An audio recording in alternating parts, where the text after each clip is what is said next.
podcast Culture siap menampilkan obrolan kami. Saksikan podcast Culture di YouTube dan Spotify. Selamat mendengarkan ya.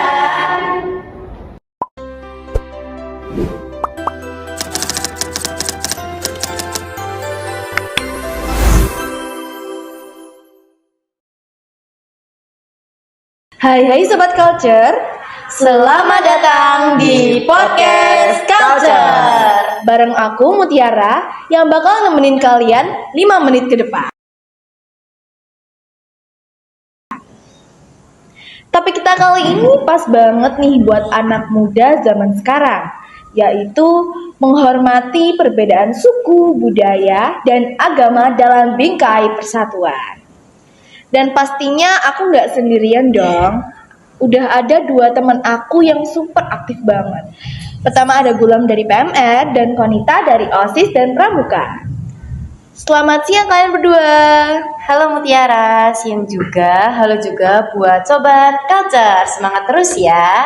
Halo semuanya, selamat siang. Aku juga udah siap nih buat ngobrol tipis-tipis bareng kalian. Oke deh, kita mulai ya. Oke, buat Konita, kamu tuh kan anak OSIS dan Pramuka, pastinya sibuk banget dong. Pernah ikut lomba Pramuka kan? Pastinya dong. Jadi selama kamu ikut lomba itu, apa aja sih pengalaman yang bisa di-share di sini? Ya, dikit aja nih ya. Misal nih pas lomba antargu, ya otomatis teman-temannya kan satu sekolah alias satu agama masihan. Tapi walaupun sama, tetap aja tiap orang tuh punya cara kerja yang berbeda. Ada yang super disiplin banget, ada yang santai tapi ide-idenya tuh kreatif banget.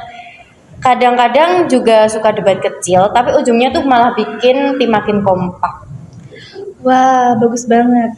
Jadi walau gak ada perbedaan suku atau agama, kita tetap bisa belajar menghargai perbedaan karakter ya? Ya bener banget. Dan itu tuh penting banget Mut. Soalnya kalau kita terbiasa menghargai perbedaan yang kecil, nanti kalau pas kita ketemu orang dari daerah lain atau keyakinan lain, kita tuh malah nggak canggung. Setuju. Nah, kalau Gulam nih, kamu kan punya branding sebagai anak PMR ya. Kamu pernah ikut Jumbara kan? Iya, Itu kan ajang berkumpulnya anak PMR dari berbagai sekolah sama daerah ya? iya betul banget. Di Jumbara itu seru banget dan kayak kita itu bertemu dari teman-teman dari daerah Jawa Timur, dari sekolah lain dari daerah Madura, Malang, dan Surabaya. Awalnya tuh kalau denger anak Madura ngomong tuh logatnya tuh unik dan aku kadang ketawa-ketawa sendiri. Tapi pas kegiatan mulai kayak simulasi pertolongan pertama, simulasi bencana dan lain-lain itu semuanya tuh kompak dan tujuan aja cuma satu, menolong orang lain. Keren banget nih, Gul.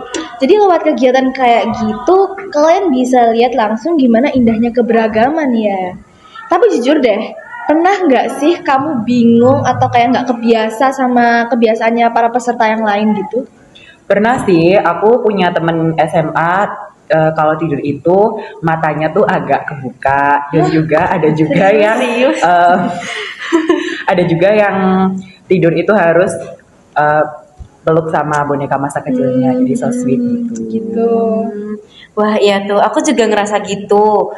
Bahkan waktu aku OSIS nih, pas rapat pasti kan banyak ide-ide kreatif nih dari teman-teman. Tapi justru dari situ muncul keputusan yang worth it. Kayak Indonesia gitu loh, banyak perbedaan tapi tetap satu, jadi tambah keren. Setuju banget. Jadi cinta bangsa itu nggak cuma lewat upacara bendera atau hafal-hafal lagu wajib ya, tapi juga lewat sikap kita sehari-hari.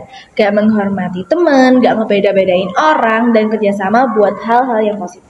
Iya bener banget, dan buat aku menghormati perbedaan itu juga bukti kalau kita tuh cinta damai dan cinta bangsa. Mulai dari sekolah aja dulu, lingkungan terkecil kita. Kalau kita bisa saling menghormati di lingkungan sekolah, pasti kita juga bisa menghormati di lingkungan masyarakat. Indonesia itu kuat karena kita berbeda, tapi tetap satu tujuan, seperti semboyan negara kita, yaitu Bhinneka Tunggal Ika. Setuju banget. Nah, sebelum kita tutup nih, aku pengen banget nih denger pesan singkat dari kalian buat Sobat Saneka di sana. Kalau dari aku, jangan takut beda, karena dari perbedaan kita belajar berkembang dan bikin Indonesia makin solid. Dan dari aku, ayo mulai dari hal kecil, seperti saling menghargai di kelas, jangan membuli, dan jangan menilai orang lain karena hanya berbeda. Karena dari situ kita udah bisa menjaga persatuan bangsa. Wah, setuju banget. Mantap banget pesan-pesan dari kalian. Bener-bener contoh pelajar yang cinta tanah air. Oke, jadi terima kasih banyak buat Konita sama Ya, sama-sama. Gulam yang mau Ya. nyempetin buat ngobrol hari ini.